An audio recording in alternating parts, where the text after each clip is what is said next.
சரிங்கய்யா, நீங்க என்ன எதிர்பார்க்கறீங்களோ அத அவங்க கிட்ட பேசிடுங்க. பொண்ணு நல்ல பொண்ணு, உங்களுக்கு ஏத்த மருமகளா இருப்பா, அதுக்கு நான் உத்தரவாதம். அப்ப நான் வரேன்க்கா. வரேங்கய்யா. வரேன் பிரகாஷ். பிரகாஷ், நாளை மறுநாள் தஞ்சாவூர்ல ஏதோ வேலை இருக்கிறதா சொன்னியே. வேலை கிடக்குதுமா. வேலையில எப்ப வேணாலும் பாத்துக்கலாமா. இந்த ஃபங்க்ஷனுக்கு நான் வராம இருக்க முடியுமா? நாளைக்கு மறுநாள் நீங்க போகும்போது நானும் உங்க கூட வருவேன்.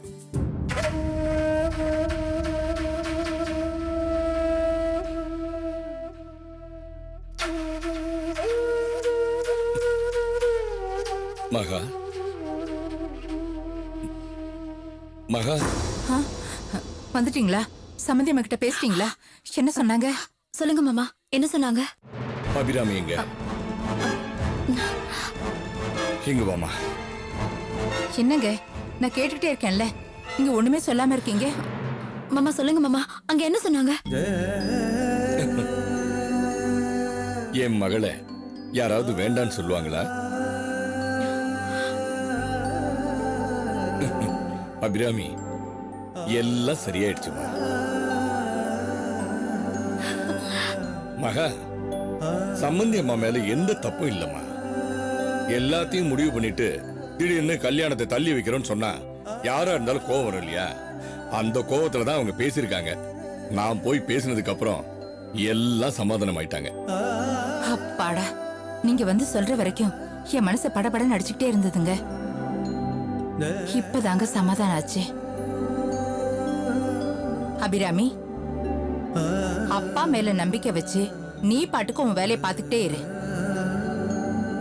அடுத்த வாரம் உனக்கு கம்ப்யூட்டர் எக்ஸாம் இருக்குல்ல, கல்யாணத்துக்குள்ள முடிச்சிடாத.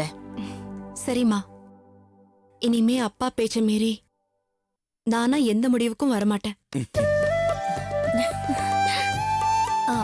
மாமா, அவங்க உங்ககிட்ட ஏதாவது கோவமா பேசினாங்களா? அவங்க பேசத்தானமா செய்வாங்க. நல்ல குடும்பம் நினைச்சுதானே நம்ம அபிராமிய மருமகளா அவங்க வீட்டுக்கு கூட்டிட்டு போறதுக்கு சம்மதிச்சாங்க. திடீர்னு நம்ம பேச்ச மாத்திக்கிட்டே இருந்தா அவங்களுக்கு கோபம் வராதா?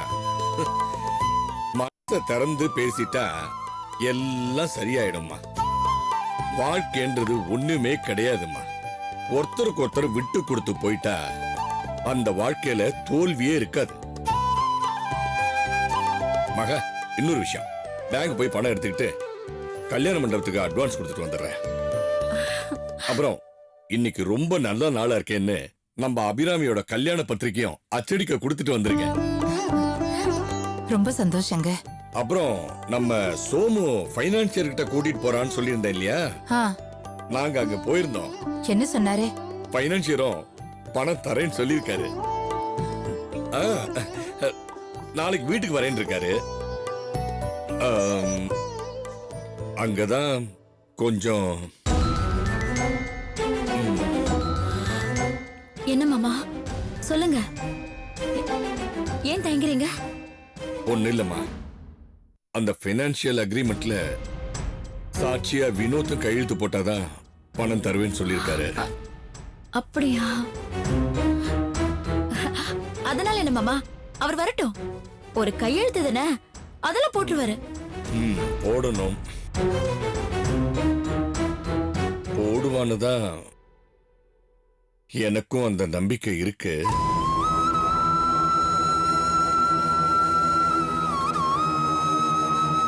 ஏய், உனக்கு சந்தோஷம் தானேம்மா?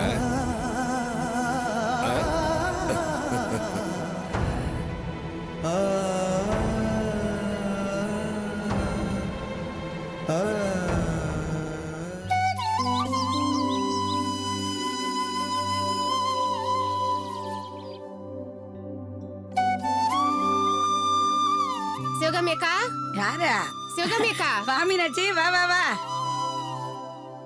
சிவகாமி அக்கா, ஆ, ஒரு சந்தோஷமான விஷயம்க்கா. என்ன விஷயம் சொல்லு. இப்ப நான் நேரா மாப்பிள்ளை வீட்ல இருந்தா வரேன்.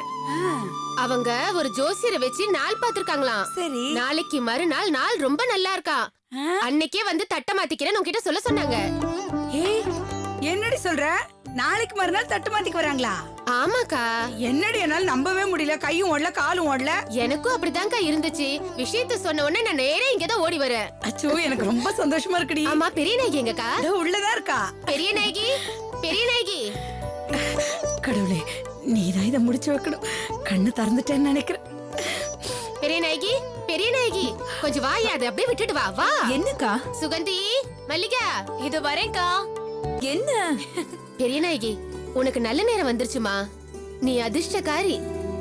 இத்தனை நாள் நீ காத்துட்டு இருந்ததுக்கு உனக்கு ஒரு நல்ல இடமாவே அமைஞ்சிருச்சு. அவங்க நினைச்சா ரொம்ப பெரிய இடமா கூட பாத்துருக்கலாம். ஆனா கடவுளா பார்த்து உனக்கு இந்த மாப்பிள்ளை அனுப்பியிருக்காரு.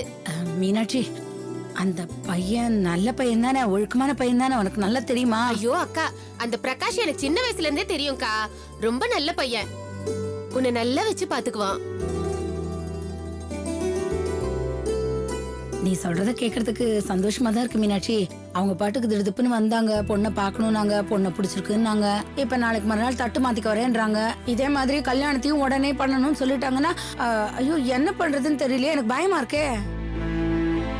அக்கா, ஏன்க்கா பயப்படுற? அதான் கல்யாணராமனோட மாமனார் வந்து சொன்ன தேதியில கல்யாணம் நடக்கும்னு வாக்குறுதி கொடுத்து சத்தியம் கூட பண்ணிட்டு போயிருக்காருலக்கா. அப்புறம் என்ன, நம்ம நினைச்ச மாதிரி எல்லாமே நடக்குது. நீ ஒன்னும் பயப்படாத, எல்லாம் நல்லபடியா நடக்கும். அதுக்கு இல்லடி, மாப்பிள்ளை வீட்டுக்காரங்க நம்மளை விட பெரிய இடமா இருக்காங்க. அவங்க ரொம்ப அதிகமா எதிர்பார்ப்பாங்களோன்னு தோணுது. மீனாட்சி, பொண்ணு பார்க்க வந்த அன்னைக்கே அந்த பையனோட அப்பா பேசுற தோரணையே ஒரு மாதிரி இருந்துச்சேடி. அக்கா, கொஞ்சம் முன்ன பின்ன இருந்தாலும் பேசி முடிச்சிடலாம்க்கா. இப்படி ஒரு இடம் அமையறதே கஷ்டம். கல்யாணராம கல்யாணம் முடிஞ்சு ஒரு 10 நாள்ல பெரிய நாயகி கல்யாணத்தை நடத்திடலாம். என்ன சொல்ற? இவ கல்யாணம் நடந்தா நம்ம எல்லாருக்குமே சந்தோஷம் தானடி. அதுக்காக தானடி நம்ம எல்லாரும் இவ்வளவு நாள் போராடிக்கிட்டு இருக்கோம். அக்கா, நீ பட்ட கஷ்டத்துக்குலாம் ஒரு முடிவு வந்துருச்சுக்கா. நாளைக்கு மறுநாள் பெரிய நாயகி கல்யாணம் முடிவாயிடும்.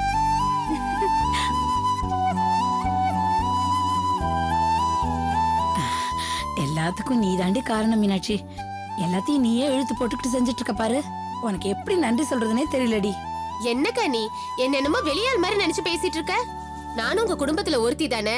ம், பெரிய நாயகியோட கல்யாணம் நல்லபடியா நடந்தா எனக்கு அதை விட வேற என்னக்கா சந்தோஷம் இருக்க முடியும்? சரிக்கா, நான் வரேன். ம். அவங்க வரும்போது வேண்டிய ஏற்பாடெல்லாம் பண்ணி வை. கண்டிப்பா. நான் மறுபடியும் நாளைக்கு வந்து பாக்குறேன். சரி, வரேன்க்கா. வா. வரேம்மா, வரேன். சரி அக்கா, இப்ப எனக்கு சந்தோஷம் தானே? ஹே, அக்கா முகத்துல வெக்கத்தை பாரு. நம்ம வீட்ல அடுத்தடுத்து 2 கல்யாணம் நடக்க போகுது. அடுத்த மாசம் நீயும் கல்யாணம் பண்ணிட்டு போயிடுவ. எங்களை எல்லாம் மறந்துடாதக்கா. மீனாட்சி அக்கா சொன்னது கேட்டல, மாப்பிள்ளை எனி டைம் உன்னை பார்க்க வீட்டுக்கு வரலாம். சோ நீ இப்படி டல்லா இருக்காதக்கா. பளிச்சுன்னு 1000 வாட்ஸ் பல்பு மாதிரி பிரைட்டா இரு, சரியா? அக்கா, மாப்பிள்ளை வேற நல்ல கொழு கொழுன்னு இருக்காருக்கா. நீயும் நல்லா சாப்பிட்டு கல்யாணத்துக்கு முன்னாடியே கொஞ்சமாச்சும் உடம்பேத்துற வழிய பாருக்கா. சும்மா இருக்க மாட்டீங்களா நீங்க 2 பேரும்? நான் ஏன் சும்மா இருக்கணும்? அம்மா பாருமா இவங்கள. சரிடி சரிடி, போதுண்டி அவளை கிண்டல் பண்ணத. இங்க பாருங்கடி, நாளைக்கு மாப்பிள்ளை வீட்டுக்காரங்க வரும்போது நம்ம வீடு சுத்தமா இருக்க வேண்டியது உங்க 2 பேரோட பொறுப்பு தான், சரியா? இப்பவே சுத்தம் பண்ண ஆரம்பிக்க போங்க. பாருங்க எப்படி தூள் கிளப்புறோன்னு. சரி வாக்கா. ஐயோ, நான் எதுக்கு? அம்மா கிட்ட சொல்லிட்டா நாங்க சும்மா இருந்துருவோமா? வாக்கா, அவங்க நிறைய பேசலாம். வா.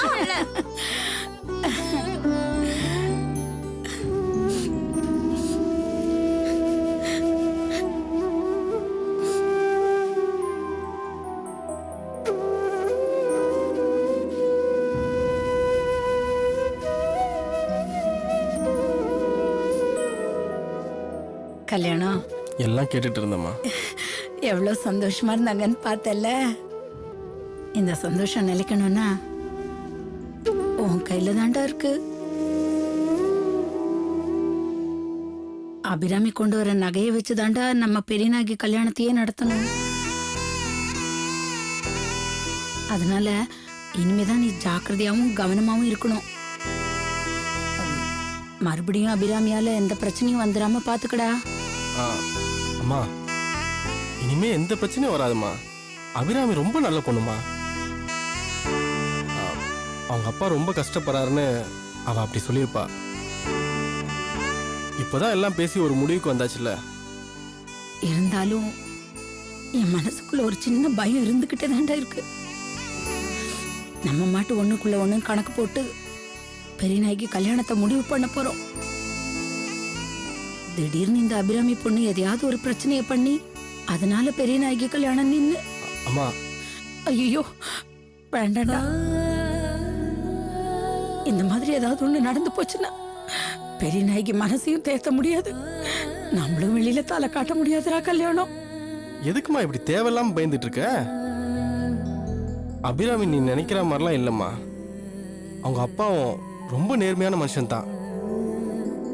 அவர் நேர்மையா நடந்துக்கணும்னு நினைச்சதுனால தான் 3 லட்சத்தை கொண்டு போய் போலீஸ் ஸ்டேஷன்ல கட்டியிருக்காரு. இதோ பாருமா, அபிராமி பெரிய நாய்க்காக அவன் நகையை கண்டிப்பா கொடுப்பா. நீ எதை பத்தியும் கவலைப்படாதம்மா. பெரிய நாய் கல்யாணத்தை முடிவு பண்ண. கல்யாணம் இந்த நம்பிக்கை போதுண்டா.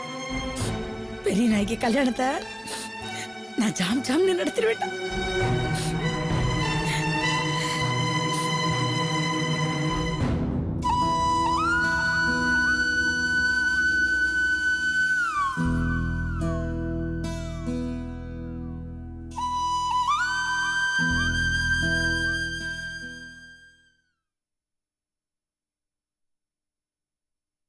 என்னங்க காஃபி எடுத்துட்டு வரவா? வேணாம், நான் ஆபீஸ்ல குடிச்சிட்டு வந்துட்டேன். மாமா சம்பந்தி அம்மா வீட்ல போய் பேசிட்டு வந்துட்டாரு. எதுக்கு என்கிட்ட சொல்ற? போய் அசிங்கப்பட்டு வந்திருப்பாரு. நான் எவ்வளவு தூரம் சொன்னேன் போவேனான்னு சொல்லி. என் பேச்சை கேட்காம போனார்ல, அந்த அம்மா மூஞ்சில அடிச்ச மாதிரி பேசிருக்கும். இல்லங்க, நீங்க நினைக்கிறது தப்பு. அந்த அம்மா அதே தேதியில கல்யாணம் வச்சுக்க சம்மதிச்சிட்டாங்களா? ஓ, அப்போ இவர் போய் அந்த இட்லிக்காரம்மா கால்ல விழுந்துட்டாருன்னே சொல்லு. ஏண்டி இவருக்கு இதெல்லாம் தேவையா? ஊர்ல வர மாப்பிளையே இல்ல, அப்படித்தானே? ஒரு ஐஏஎஸ் மாப்பிள, ஒரு ஐபிஎஸ் மாப்பிளலாம் பரவாயில்ல, குடும்பத்தோட போய் கால்ல விழலாம், தப்பே இல்ல. போய் இந்த மாப்பிளைய அப்பா தலையில தூக்கி வச்சு ஆடுறாரு பாரு, நல்லா இல்ல, கொஞ்சம் கூட நல்லா இல்ல. அதுக்கு என்னங்க பண்ண முடியும்? எல்லாருமா சேர்ந்து முடிவு பண்ண மாப்பிளைய தூக்கி போட்டுற முடியுமா? அதுவும் இல்லாம அபிராமிக்கு இந்த மாப்பிளைய ரொம்ப பிடிச்சிருக்கு.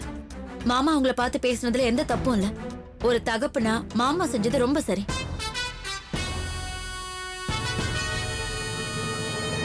இது கல்யாண விஷயங்க, எடுத்தும் கவுத்தம்லாம் பேச முடியாது. நீங்க கோவப்பட்ட மாதிரியே மாமாவும் கோவப்பட்டிருந்தா அபிராமி கல்யாணம் நடக்குமா? அந்த அம்மா கூட பாருங்க, நீங்க பேசின எதையுமே மனசுல வச்சுக்காம மாமாவை பார்த்ததுமே சமாதானம் ஆயிட்டாங்களா? 3 பொண்ணு பெற்றிருக்காங்கல்ல, ஒரு கல்யாணத்தை முடிவு பண்ணி நின்னு போயிட்டா அந்த வலி எப்படி இருக்கும்னு அவங்களுக்கு தெரியுங்க. அடிப்பொடி நீ ஒண்ணு, அந்த வெறும் பயிலுக்கு பொண்ணை கொடுக்கறதே பெரிய விஷயம். இதுல 40 பவுனும் போட்டு பொண்ணையும் கொடுக்கறோம்னா வாங்கறதுக்கு என்ன நோகுதா?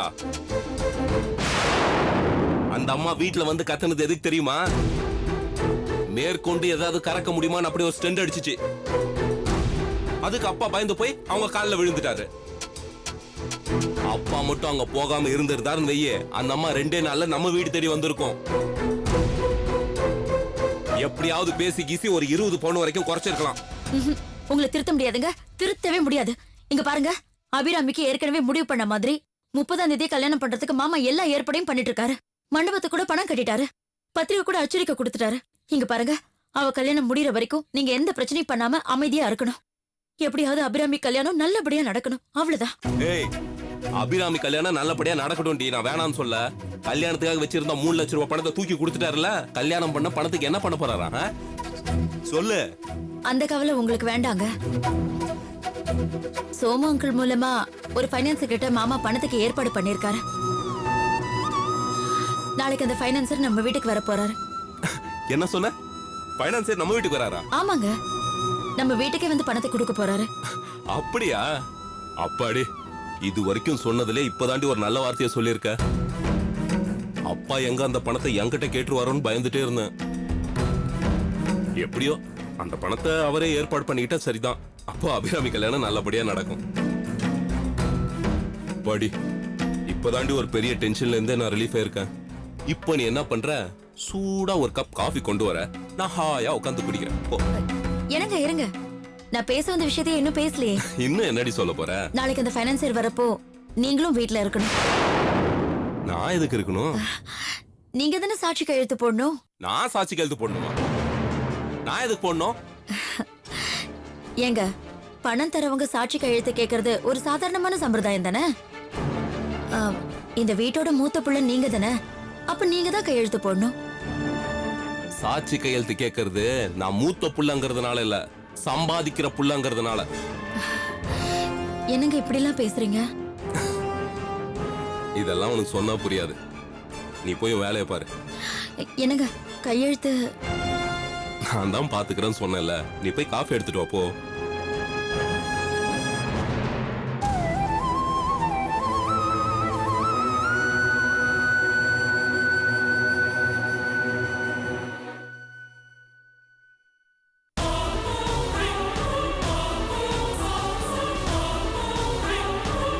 சைனா வேணும், சைனு. இந்த வீட்டை விட்டு எப்படா வெளியே போலான்னு காத்துட்டு இருந்தேன். நல்ல சான்ஸ்.